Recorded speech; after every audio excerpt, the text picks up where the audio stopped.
Day 2, funnier to me than day 1. Oh, yeah. I agree. After anticipating it. Well, I think we have to cut it at the end and just do the first bar, and then boom, go right in the... Better than listening to Creed and then just... Yeah, all right. We'll send out production instructions for it. All right, we're going to go into the world of Mad Dog to open things up because he got so upset with the Magic players being upset that their coach got fired that he could not say discombobulated and also invented his own phrase all within 15 seconds of his show. Here's Mad Dog from yesterday. And you're up 62-38 and you can't throw the ball in the ocean. Your team looks discombobulated offensively. A deer running around without his head. And you're going to sit there and now moan and groan that he got fired? Doesn't work that way. You know, discombobulate? What? But you know, like that doesn't surprise me, but the deer running around without his head. Either a deer in headlights or a chicken running around with his head. Yeah. One of the two. God, wow. he is awesome. And not just for that, he's just awesome. I haven't even I thought, he's going to go on First Take. He's going to be on ESPN. He's going to kind of overdo it. You're going to get oversaturated with Jason Kelce. Some people complain about. Not at all. I want more. Yeah, not with Mad Dog. Mad Dog's real. He's authentic. He's himself. Does he stir it up? Does he know what he's doing? Sure. But he don't give a damn. He'll talk. He doesn't give tennis. He'll talk horse racing on a Friday, like a football Friday. Like, he don't care. Yeah, he loves tennis. I remember he was doing his serious show from home, and he was sitting on a couch, and he's talking about the French Open, and he had these little shorts on. It's just what is he doing? And he's gotten better because, or his image has gotten better because he talked about the gummy. Yes. He goes head-to-head with Stephen A. He went head-to-head with J.J. Redick when he was on the show. He don't care. He goes head-to-head with everybody. He don't care one bit. Can I ask this question since you played it? I'm going to lose my mind when it's him, Skip Bayless, and Stephen A. Smith at the First Take table come football season. Mark it down. I don't know if I wouldn't put Mad Dog and Skip. I don't think that's a good mix.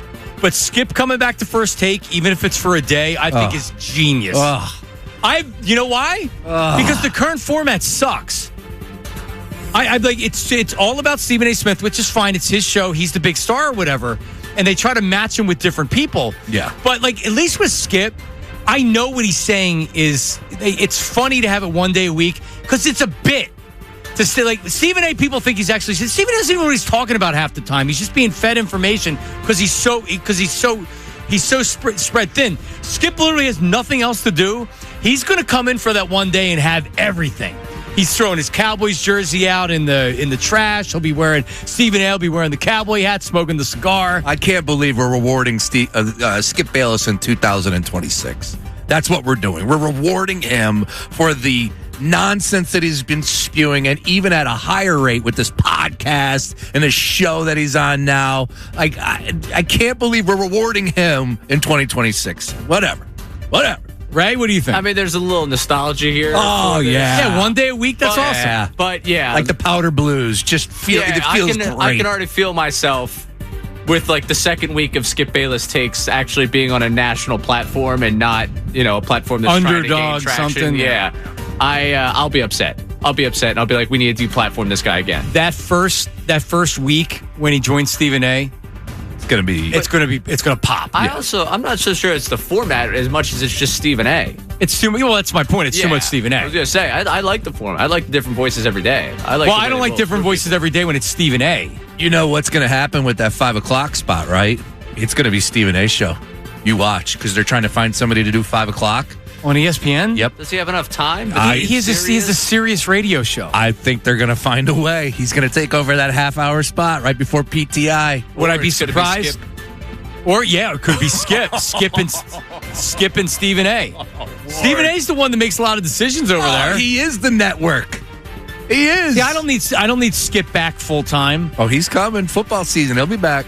Well, I mean, I don't need him 5 days a week. I think it's First Take 5 days a week. Nah, I don't need a one-off. Yeah, this needs to be it to start. Who knows? No, he doesn't come back to First Take 5 days a week. If anything, he does other stuff for ESPN in football season. All right, I'll mark the tape. I need a day after. I need him on Monday because after the Cowboys lose or the Cowboys win, he's going to play the whole bit. He's a bit. I know. He's a bit. He's been a bit for decades. And you know what? I like the bit because at least it's not Chubby Chase Daniel and all those other frauds that tried to do the Skip thing on FS1 that didn't work because they don't know how to do it. At least Skip knows how to do it. He's really irritating. But I gained so much respect for Skip as at least his theatrics, because the other guys were terrible. Like Shady, that was terrible. Emmanuel Watson, that was terrible. Chubby Chase, who were the other idiots that were on all those shows? They were terrible shows. I mean, the only one left that you didn't name from that one show was James Jones on that show. James Jones was on that show, and then they tried it with Craig Carton, and then Danny Parkins was on that show. They tried all these debate shows, it just didn't work. Hey, you weren't you mixing it up with Mr. Carton yesterday? Do you want to play that later on? Yeah, I'd love to. All right, 1:30 we'll play it. Oh, nice. That's right. There is audio with it. You're right.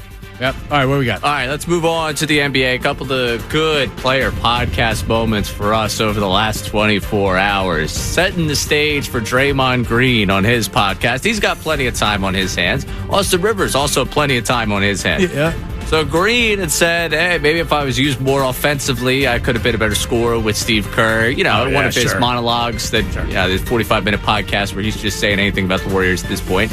Austin Rivers took exception to it and basically said, hey, Draymond Green's got such a high IQ. I can't believe he would say something like this. You know, I kind of giving it to Green of like, you had your career because you had Steve Kerr.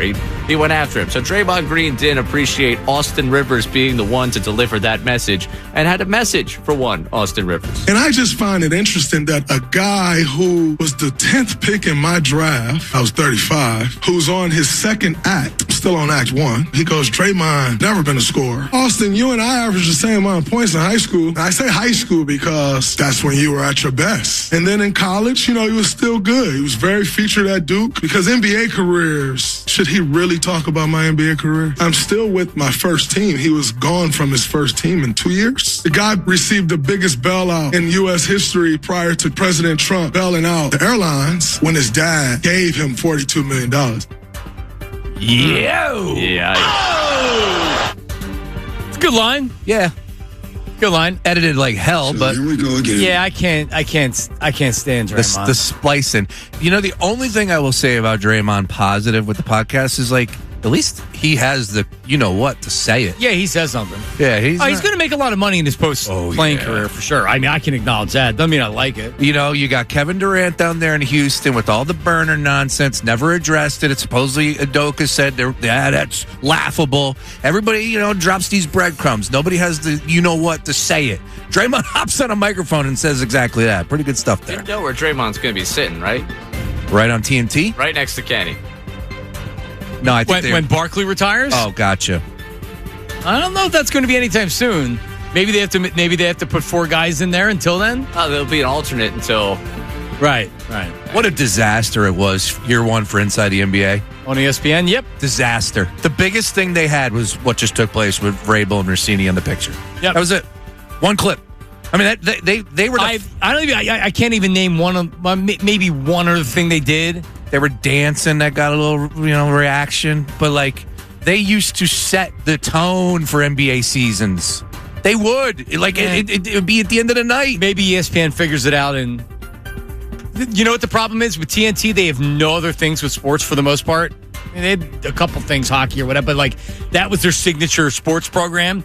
And it felt like it. It felt like that was more important than anything that they did with sports. ESPN is just another thing they put on there. Yeah, it's also one of the only things they had. Like, oh no, we're going to miss out on Impractical Jokers tonight. Joe's getting pranked. Like, they weren't rushing them off for SportsCenter. Right. Yeah. You've seen that episode, man. Yeah. All right. Practical. Last one for you at the ESPN here. Kendrick Perkins on his road trip and podcast wasn't really a fan of Jaylen Brown being upset with officiating. But this right here that you talking, you can miss me with all this. You up 3-1. Your ass flops at time to sell calls. I don't want to hear that. It was no agenda whatsoever. The agenda was that y'all couldn't make shots. The agenda was that y'all refused to switch up y'all style of play of shooting threes after threes after threes when at times y'all could have drove the damn basketball and went got some layups or put some pressure on the referees. You live by the 3, you die by the 3. Y'all died by the 3. Y'all was up 3-1 in this series. You lost 3 home games in the Boston Garden. 3. It used to be a sacred place. You ain't lying. Yeah, when they're up 3-1, does that mean that the refs have an agenda? They want the Sixers to win? Like we said. Yeah. Like regardless, even if they Jaylen Brown does feel like the refs kind of screwed him and Embiid's a flopper and everything else, you just lost, and now you look like a big baby that you're making excuses. And because he does. Like, come on, man. You're telling me you guys don't get the benefit of the calls, winning a championship, everything that you do. Yeah, does Embiid flop? Yep. He sure does. Is it a problem? Jaylen Brown said it's a problem in the league. The flopping. Is it really a problem in the league? Like, what's the biggest problem in the league? Is it flopping? I don't think it's flopping. No. It's, this load management. Yeah, it's the nonsense of that, but tanking, all that, right? Somebody said this, and I forget, but they credited Pat Riley with the quote. It's the disease of me, and that's what Jaylen Brown is suffering from. Clearly. Yeah, he's embarrassed. And he was the number one option. They came up small, but yeah, he said, yeah, that was my favorite season. Unbelievable. He had no heart. You're talking about finals MVP, and yet that was your favorite season after you just blew a 3-1 lead. Well, Kendrick also said, he's like, oh, I like Jaylen. I voted for him. It was one of the top 5 guys I voted for MVP. And it's like, one of the top 5 guys, like he was considered, not the MVP winner, but yeah. I think it's fair. But he didn't say, I voted for him for MVP or, It's crazy because Missoula, man, he's catching a lot of heat, obviously, with everything that took place. But, you're talking about the job he did this year. He could clearly be the coach of the year. I mean, he's an incredible season with what he was able to do without Tatum. Did we check the Davis Honda text line, Ray? What do we have on the text line? Text line, first from a texter here. I think Ray Dunne not so secretly wants to work for Mad Dog since he mentions him damn near every day. That is Chris from Bristol. Well, one of the prep sites that Ray uses for the News at Noon, which is just awful announcing. It's unofficially a prep site. Yeah. Awfulannouncing.com has great stuff on it. Yeah, and I think that's Jimmy Traynor. Yeah, Jimmy Traynor that has him. Because I get him and back after this. Those 2 accounts are on my algorithm like crazy. I don't know if I follow either one of them, but they are very much for you on my For You page. Yeah. So I get the Mad Dog clips hand delivered. Jimmy Traynor was one of the people didn't really want to talk about Diana Rossini. Yep. It was like, it's not a story. Mm-hmm. Okay. Well, now she's apparently going to tell her story. Okay. Oh, yeah. Can we get Deer Without a Head on the board, too? Yeah, so the story of Rossini is eventually she's going to come out and tell her side of the story or her story, which is like, yeah, of course she's going to. She's just not going to disappear. What's she going to do? Go get a regular job after this?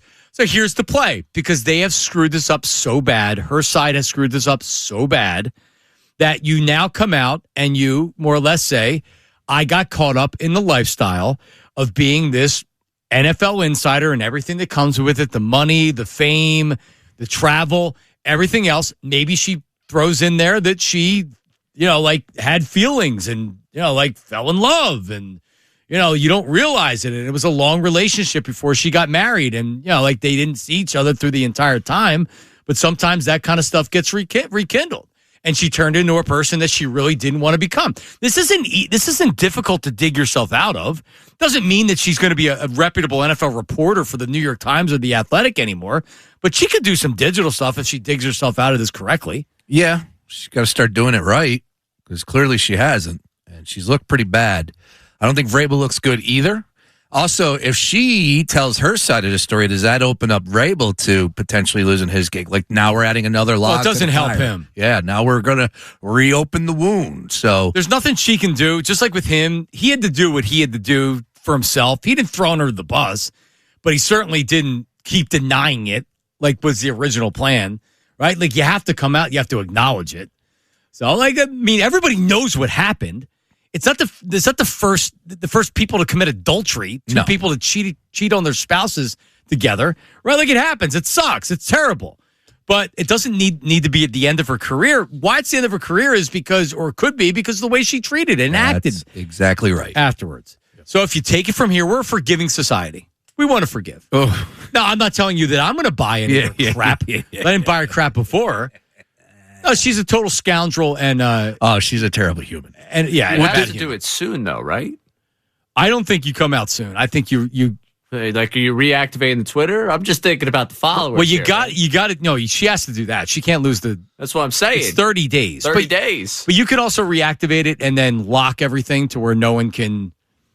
I think I follow her, man. I'm still able to search. She's a psycho. Her bringing up the wife this past offseason and asking that question, that was just bad. That was brutal. Everything that she did before, all the videos, everything just makes it look so. Even if because everybody still says she's a really good person, right? Oh, yeah. I mean, I don't know if that's because she was flirty and she treated him well. Like, I don't know, but still, people still say that she was a good person.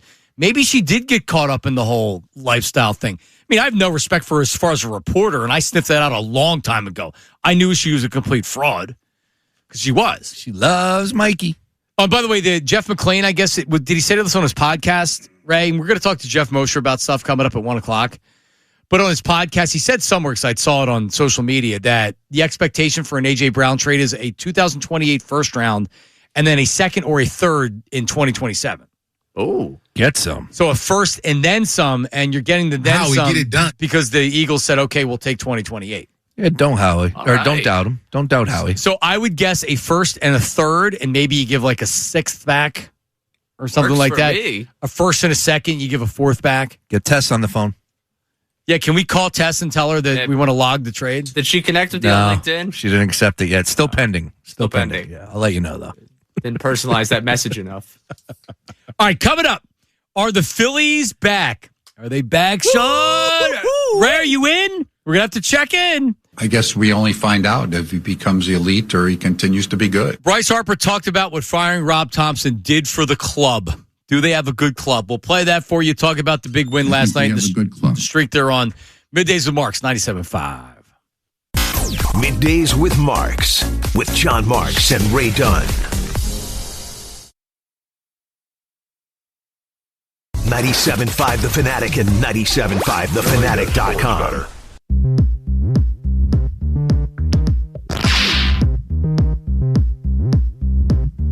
All right, Fanatic deal of the week.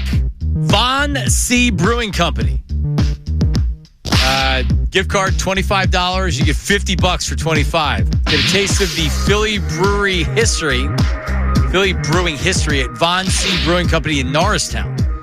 Get this deal while supplies last. 975thefanatic.com/deals. Hoo-ah, there you go. 50 for 25. I like that deal. Mm-hmm. Can I get that for gasoline? Whew. Can I give you a 10 for 5? We're going to be paying $5 a gallon by then. Oh, man. Let's go. And I got nothing. I got a lot of money to just be burning up these days. Yeah. Yep. I need a ride to work, boys. Honestly. Well, that's the story I read was the companies are saying like, hey, take the extra day as opposed to coming in 3 days a week, come in 2 days a week or whatever. Make it a little bit more hybrid. That's very nice. Yeah, because what's it cost for me to drive in every day? If it was $70 to fill my tank, and a tank maybe gets me like 3.5 days, 4 days. Yeah. So it's like $20 a day to drive in just for gas. I don't think this is going to go down anytime soon either. That's the scary part. Oh no, we're going to go in the next year. I mean, it may come down a little bit. I saw Ohio is actually dealing with like they might be running a little low on gas. I saw a picture from Redondo Beach in California. It was like $7 a gallon. Yeah, I don't. It's just unbelievable. As Ray would say. How about that? Nothing is cheaper these days. Everything has gotten so much more expensive. We are going the wrong way, dude. We really are. This Friday, again, we'll be doing a live broadcast at the PGA Championship merchandise store at Aronimink Golf Club. $100 gift card each hour we will be awarding from 10 a.m. to 2 p.m. Make sure you get out. Get all your merch before the tournament starts next week. Friday through Sunday, 9 a.m. to 6 p.m. Get all your official PGA Championship merchandise. Beat the crowds. You get your photo taken with the Wanamaker Trophy, admissions free. So is parking. Yeah, that's the time to get out there. Honestly, that venue is immaculate, and it's going to be pristine, gorgeous. The trophy's going to be out there. They're going to have a lot of bells and whistles, too, as well. So come on out. All right. There you go. So that's Friday's show. How about your team, your town, you're fighting Phillies? Let's go. Just like we drew it up, Ray, it's not my style to brag, but my BetParks pick of the day yesterday was Aaron Nola, moneyline Phillies win, and plus 5.5 strikeouts. Now, he only got 5 strikeouts, so I didn't hit my parlay. Oh. But he pitched excellent in 6 innings of work. Phillies get the 1-0 win. And speaking of 5, with one more scoreless inning, that ERA will be under 5. 5.06 right now. Wow. Oh, we're going to be so back. Well, Until he has another start, not like yesterday. Oh, but they're going to start rolling in. The weather's getting warm, and Aaron Nola's getting comfortable. He looked good. Phillies right now, winners of 5 of 6, right, boys? Right? They're 7-3. They're 7-3 in their last 6 10. of 7. Oh, cooking like street tacos. Yeah. They're 5 games under 500, 15-20. They're 7-3 in their last 10. Woo! So We're back. So for everybody that asked, why would you fire Rob Thompson? It's not his fault. For whatever reason, we asked Michael Jack about it yesterday. What is it? And he said it's not something that can really be explained. Bryce Harper was asked about it. And he said, like, what did it do for the club firing Rob Thompson? Here's what Bryce had to say. Yeah, no, I think we all, I said to you guys before, I think we all were kind of just waiting for that ball to drop, right? Just kind of, it's waiting for something to happen. If Topper was going to get, fired, or if he wasn't, it was just kind of, we need to get over this hump and get through this, whatever that looked like. So as a team, I think just coming out, playing our game, understanding that, we didn't play well, the first couple, weeks of the season, and, April's behind us. So we got to, step forward and understand that we're stacking days and playing better and keep it going. No matter where we're at or what's happening in the game or anything, just keep it going, stack the days, and, be where we need to be at the end. So the conversation internally was, we need to, we can't restart the season until we find out what's going on with Topper. And Ray, if the club would have came out and said, Rob Thompson's not getting fired, he's the manager for the season, this is the team, and it's good, we're going to turn it around. And Dave kind of gave you the, oh, well, I wouldn't even tell you if I was going to do that, but I give 40 games before I start to evaluate everything. And the players continue to, and the more they lose, the more they talk about it. So Bryce more or less said, we were kind of waiting for him to get fired so we could restart the season. That's exactly what he said. That's exactly what he said. And they did, and it's exactly what's happened. Yeah, the pressure was released. It was. We're not playing to save someone's job. Dude's gone. Sorry. But there's playoff hockey on. You'll be fine. Yeah. Ultimately, that's what happens here. Is it a bad look? Or is it, I don't think it's a bad look. I saw some people being really, Bryce?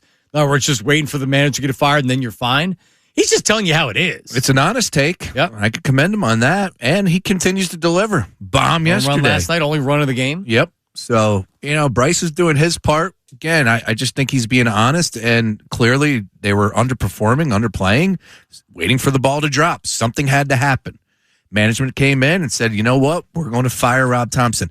I know darn well that if they went up to Bryce Harper and asked, hey, should we keep Thompson or fire him? I'm pretty sure Bryce would say, I think it's time to go. I think he would. If you put him on a lie detector? Yeah. Well, first of all, do you think Dombrowski asked the players? To a point? He didn't ask anyone. I don't think he did. Why? I'm telling you, he didn't go to Bryce Harper for a conversation. That's for sure. Oh, yeah, that's true, too. But would you not think... we only find out if he becomes elite or he continues to be good. Would you not think that would be a golden opportunity to extend the olive branch if you're Dombrowski? I think Dave Dombrowski, a lot like how he answered Tim Kelly's question with a, excuse me, you're beneath me, I'm going to the Hall of Fame. I think that's how he looks at the roster. If they need to talk to players, I think they can do that. I don't believe Dave Dombrowski did a lot of searching internally to see if Topper, because they know if there's things that are toxic. They know if things are off in the clubhouse. I don't think anything was off in the clubhouse. And you know how I know that? And this was, I don't know if you guys saw this, because a lot of this stuff's getting lost because both winner teams are in the playoffs right now. Yep. But Kyle Schwarber struck out 8 times in a row. 8 consecutive plate appearances striking out, which is almost impossible to do. Wild. So to start the next game, he draws a walk. And they gave him a standing ovation in the dugout. And you know what that tells you? These guys are getting along. Kyle handled it the right way. He laughed at it. They were having fun. And I was like, you know what? These guys are good. They're good. I don't have to worry about anything going on personally in the dugout. I thought it was a pretty cool scene too, as well. It had a major league feel to it, like the movie. It's Serrano with the fried chicken, the Kentucky Fried Chicken. I do want to push back a little bit on you. Think Bryce Harper would have been cool with them firing him? It's what he said. I think he was more I think there's more of hey, we're not doing our job. This guy might lose his job. We got to start doing our job. We got to start doing our job. We got to start doing our job. And then they didn't, and he got fired. Now they don't have to worry about. You had said it. Now you don't have to worry about saving somebody's job. He just got fired. I don't know if there's a disconnect there. I don't think so. No, I don't. He just. I wasn't expecting that kind of an answer, but it gives you insight to what the guys were feeling. Just waiting for the ball to drop, essentially. And then you're just going through the motions, and you feel like, and the more you lose, the more you're like, we're not going to win games because we need them to be fired. So then we can finally say, okay, enough of this crap. That game against the Cubs, you think as they're coming back, they're like, oh, we're turning it. He's going to have his job. Like that flight to Atlanta after that Cubs series.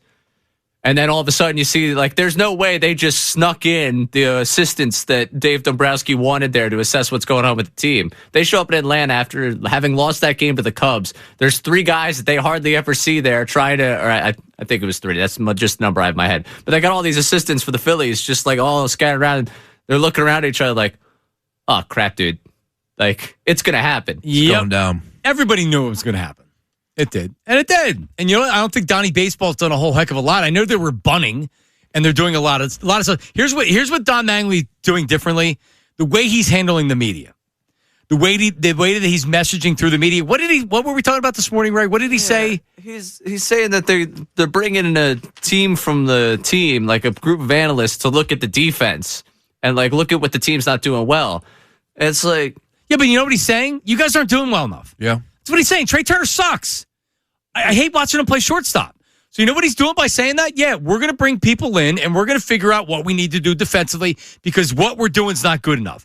I didn't hear that from Rob. I get it. I just don't know what those analysts were doing before. Like, you're telling me there's something crazy different? We're assembling this special task force to figure out the defense of this team, to figure out why we don't play crisp baseball? Like, where were those guys the last month? Did the season start and everybody went to Cancun with like they'll figure out the defense on their own? They're hanging out in Clearwater like, you know what? Frenchie's is still open. Let's have a couple of drinks. We'll check in with the boys in May when it matters. Like, I feel like this is just regular routine stuff that's happening. It just kind of seems like Mattingly's doing a good job of the PR here of like, yeah, we're changing things. Maybe. No, but like that puts guys on notice though. I guess. All right. Well, I mean, is their defense been good? All season? No, not really. I don't think the task force is saving us, though. And if the task force was just formed, what the hell are we doing as an organization now? Like, what have we been doing the last couple of years? The task force. You're funny. All right, coming back. Jeff Mosher's coming up at 1 o'clock. Did you know that Brandon Marsh is one of the best hitters in the history of Major League Baseball? Say what? There is an analytic out there that is used that says that Brandon Marsh is one of the best hitters in the history of baseball. Do you buy it? That's coming up next. Middays with Marks, 97.5 The Fanatic. Middays with Marks, with John Marks and Ray Dunne. 97.5 The Fanatic and 97.5thefanatic.com.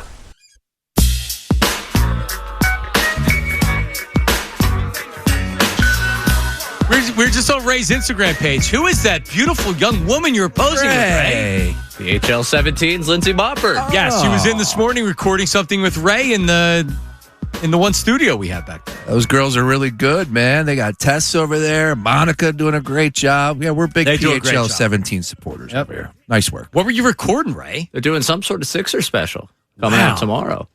And you're heavily featured in it. Apparently. That's the great Ray Dunne. How about that? Yeah. Hey, so Ray. check it out tomorrow. Oh, it's tomorrow? Yeah. Oh, very cool. Yeah, no, great timing. The big Sixers blowout loss to the Knicks. Well, good timing. We have to paint ourselves blue tomorrow, and the paint that I ordered at Michael's, Vito went to pick it up, and this always happens with Michael's. My wife does apparel and stuff, and whenever you see something online and you do an order and you go in, it's like, oh, well, we didn't have it. Oh, great. Awesome. I wanted to clarify. You're talking Michael's the store, not Michael's in terms of Vito. Not Michael Vito. You're pro Michael's, the people. I like Michael's. I don't like Michael's the store when it lies about the inventory. Because Vito, whenever they're to pick it up, they don't have it. They don't have blue. So now I got to pivot to one of the other stores to try to get the blue that we need. And oh, by the way, I ordered it on Amazon and it said it would be here by Wednesday. Track the shipping, not getting here till Thursday. I ordered it 2 days. 2 days. I clicked it. The 2 days. They do the same thing. Amazon is not the same anymore. It's just not. Well, I don't know what changed. Am I missing something? Is it obviously everything else that's going on in the world? I don't know the ins and outs, but I think it just depends on who you're buying from. Yeah. Like if it's at the whatever, where do they have like they have different warehouses where then you can get it in like 12 hours and some of the stuff. Well, I placed the order during the show yesterday. It said it would be here for Wednesday, 2 days. And now it's Thursday. Now it says tracking the package. Love tracking the package. It'll be here on Thursday. All right, can we hear Bryce Harper again before we talk about this Marsh thing? All right, so Uncle Jamie texts me, and he says the bigger issue is Bryce hates Dombrowski, and that's basically his hidden commentary. So when he talks like this and he's talking about that, is this him more or less blaming, is this his way of blaming Dombrowski or talking? So I agree he hates Dombrowski, for sure. Let's hear it again. Here's Bryce Harper. Yeah, no, I think we all, I said to you guys before, I think we all were kind of just waiting for that ball to drop, right? Just kind of, it's waiting for something to happen. If Topper was going to get, fired, or if he wasn't, it was just kind of, we need to get over this hump and get through this, whatever that looked like. So as a team, I think just coming out, playing our game, understanding that, we didn't play well, the first couple, weeks of the season, and, April's behind us. So we got to, step forward and understand that we're stacking days and playing better. And hear that at all? Not really. Yeah, me neither. Not really. I agree. He doesn't like Dombrowski. I don't think there's no love in between those two guys. That's for sure. But I didn't hear much there. And Ray came back at me, and I agree with you. You're more right than I think I am on that one, Ray. I think that was more along the lines of like just waiting for something to actually happen versus I don't like Topper. I would fire. It's time to go. Yeah, I think we all were waiting for something to happen. We were. Yeah. You watch a team start spiraling like that, you don't assume everyone's keeping their job. How many did they lose in a row? We got the 10? 10? Jeez. Yeah, you lose 10 games in a row. It's tough to keep your job. Right. They were 10 games under. It wasn't even May. And in fact, I'm surprised the Mets manager kept his job, right? Wow. Yeah. Mendoza kept his job. But here's the other thing. Here's what they could have done, because this was the beginning. Right now, we're in this pocket. They're 7-3 in their last 10. What's the record with Mattingly? They have one loss? Yeah, 6-1. Yeah, 6-1. They could have said, hey, we have a favorable stretch. Let's keep Topper. If they don't turn it around during this, then that's where you make a move. So if they wanted to keep Topper, they could have said, hey, we just need to wait for this, and then they can do it. They obviously thought the more prudent thing was to get rid of him for the stretch. So Mattingly could try to turn the season around, or the Phillies could turn the season around during the stretch. That's what they elected to do. Don't let them get hot. Well, they're getting hot, man. And it's bad teams, they got still. They got a 3-game home winning streak looking to extend tonight versus the A's with Chrissy Sanchez on the mound. They had 21 games, and I said they easily could go 15-6, and that puts them a game under 500. That'd be great. And that was being, I don't want to say conservative, but that was not winning every game you think of. They're playing bad teams. Yeah, and that continues. Like the A's, it continues. Could they be back to 500 by June? They could be. Absolutely. They're 5 games under now. Yeah. I was panicking. By June, they could be over 500 by. I was definitely nervous. Are you back in? Oh, I'm definitely back in. Ray? Oh, I'm so in. Let's go. Are you kidding me? Oh, you're so in, so you're not like the Sixers. No, not like the Sixers thing. We're so back. We're back. I mean, come on. We got baseball this summer. I can't believe people got rid of this team. We got Donnie baseball this summer. How about that? And he says nothing. He's just like, Yeah. He might be good. He might be good for us to... He is. No, not managing. I don't really care for the managing part of this whole thing. I care for us in terms of audio. He might surprise us. I think we might get a couple of bangers out of him this summer. I don't know. Yeah, I think we haven't been able to laugh at how hilarious his pressers are yet because we're so consumed with everything else. Yeah. He might be able to get us through a day in June. I think you're asking for a little bit too much. Let's just keep it to the field. We went from Thompson to this. It's not exactly if there was a high bar. That's we're true. gonna trip over it. That's very true. All right, so check it out. Brandon Marsh, we agree Brandon Marsh has had a great year so far this year. Really since last May, if you take the playoffs out of it, he's been 365 days. Man, he's been really, really good. Now, are you a WAR guy? What's your baseball analytics? I mean, I'm a big time WAR guy. What is it really good for? Absolutely nothing, but major WAR guy. So I know Ray's a big BABIP guy. BABIP. Do you say it? Batting average of balls of play. Right. I don't know if you BABIP? Yeah, I don't know if you say it or you just spell out the letters. So it is the the batting average on balls in play. It's an advanced analytic that people look at. Brandon Marsh, in Major League Baseball history, ranks second in BABIP, batting average on balls in play. Now, tell me, I'm going to read you the top 5. Tell me which name doesn't belong. All right. Ty Cobb. Stop it. 383. Brandon Marsh is second at 370.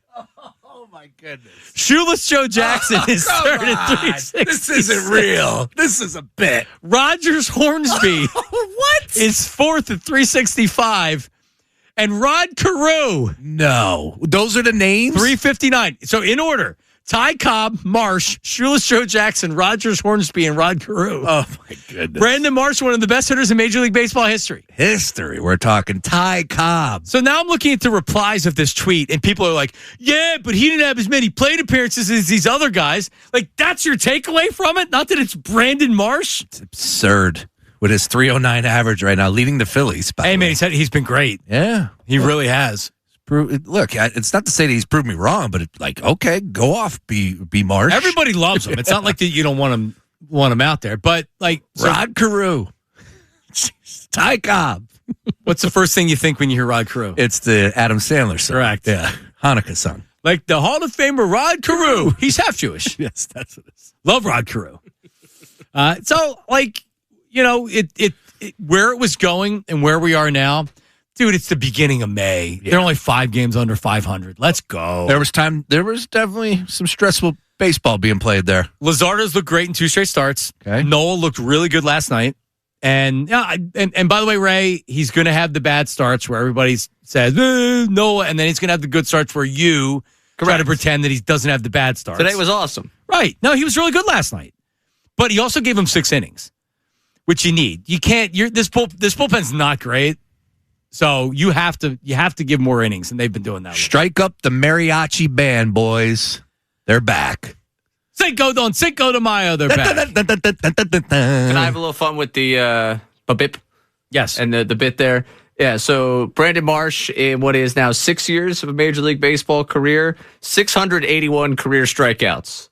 Ty Cobb, whose career spanned 24 years, 680 strikeouts. Oh, shut up. They were throwing the ball 75 miles an hour. Are you kidding me? Left-handed hitters with that thing. You heard Schmitty talking about yesterday. Ty Cobb. It's a batting average of balls in play. Yeah, I don't know.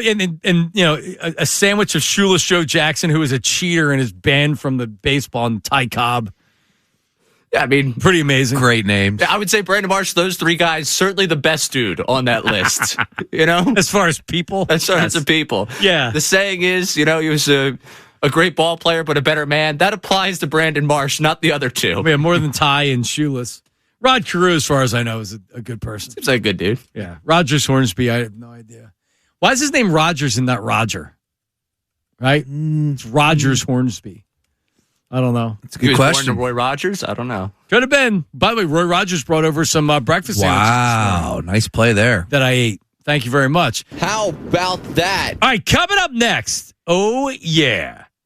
We're going to get some Eagles talk while we await the A.J. Brown trade, which is coming up. The Eagles quarterback depth chart. What is going on? Is Andy Dalton going to make this team? They have 4 quarterbacks on this team. And the new offense, what is it going to look like? They were running a lot of fullback last year. Seems like they have a ton of tight ends. Jeff Mosher, Philly voice inside the birds, talking about some good Eagles subjects coming up next. Do not go anywhere.